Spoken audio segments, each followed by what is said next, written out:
Joueurs, entraîneurs, partisans, les domaines d'activité dans le hockey mineur sont nombreux. Mais s'il y en a bien un qui à chaque fois fait toujours parler, c'est bien l'arbitre. Dans un contexte qui n'est pas toujours et même rarement évident, ces passionnés de hockey rêvent eux aussi un jour peut-être d'accéder au niveau de la Ligue nationale de hockey. On vous présente aujourd'hui l'histoire derrière le développement d'un arbitre au Québec. Parlez-moi un petit peu du développement des arbitres lorsque ça commence, un arbitre pour vous, peut-être à 18 ans ou à 19 ans. Qu'est-ce que vous regardez? Bien, en fait, il y a deux types de qualités essentiellement que l'on surveille. Le premier type de qualité, ce sont des compétences plutôt physiques. Donc, on va parler d'habileté technique, d'habileté de patinage, de forme physique, ce genre de choses-là. Et de l'autre côté, on va regarder aussi des habiletés comme au niveau de la personnalité, des compétences personnelles. Donc, est-ce que l'arbitre a de l'air sûr de lui? Est-ce qu'il est capable de bien communiquer? Parce qu'à quelque part, il reste que le travail d'un arbitre, c'est d'être, dans certaines situations, un vendeur, là. Donc, il y a ces deux genres de qualités-là qui sont surveillés et qu'on évalue. Et ça, il y en a qui l'ont dès le départ, qui ont certaines qualités naturelles. Et il y en a d'autres qui, au fur du temps, avec de l'expérience, les acquièrent. Vous constaterez que les dernières nominations au niveau de la Ligue nationale de hockey, on met l'emphase beaucoup sur des anciens joueurs, des joueurs qui ont de l'expérience, qui n'ont peut-être pas cheminé là où ils voulaient à titre de joueur, et là, qui prennent le sifflet et entament une carrière d'arbitre. Donc, forcément, ces gens-là qui ont déjà une certaine expérience au niveau du hockey, comme hockeyeurs en tant que tels, vont être plus vieux en partant. Mais ça ne veut pas dire que ça ne peut pas faire des officiels élites. Et d'ailleurs, les nominations récentes au niveau de la Ligue nationale nous le prouvent. Donc, c'est sûr et certain que certains officiels peuvent suivre le cheminement typique d'un officiel qui commence vers l'âge de 15 ans et qui suit les différentes étapes pour se rendre jusqu'au hockey élite ou même au hockey professionnel.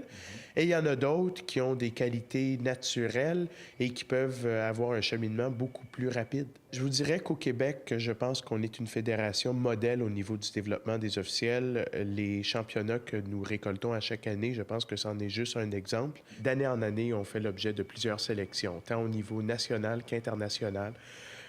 Aux derniers Jeux olympiques, nous avions 3 officiels québécois qui y participaient, qui est, je pense, un record à quelque part pour une branche provinciale.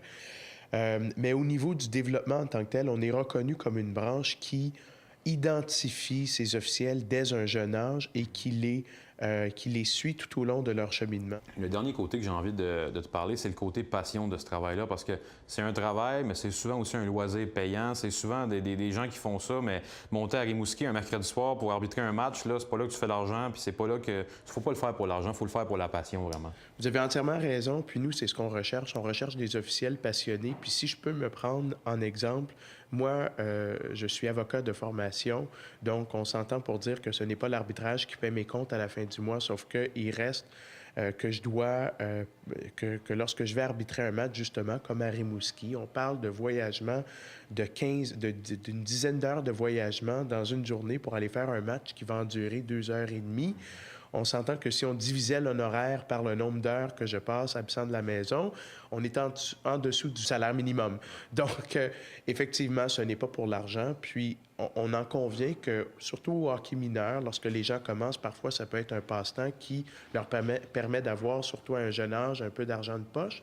Mais c'est sûr et certain que c'est pas la première préoccupation, parce que si les gens sont là juste pour tenter de gagner leur vie, ils vont être vite déçus. C'est vraiment une question de passion. C'est parce que les gens adorent ce qu'ils font. C'est parce qu'ils aiment être sur la glace. Puis, ils vont chercher par là aussi. C'est une école de vie, l'arbitrage, donc ça leur permet d'acquérir plusieurs expériences et des valeurs qui vont les suivre pour le reste de leur vie.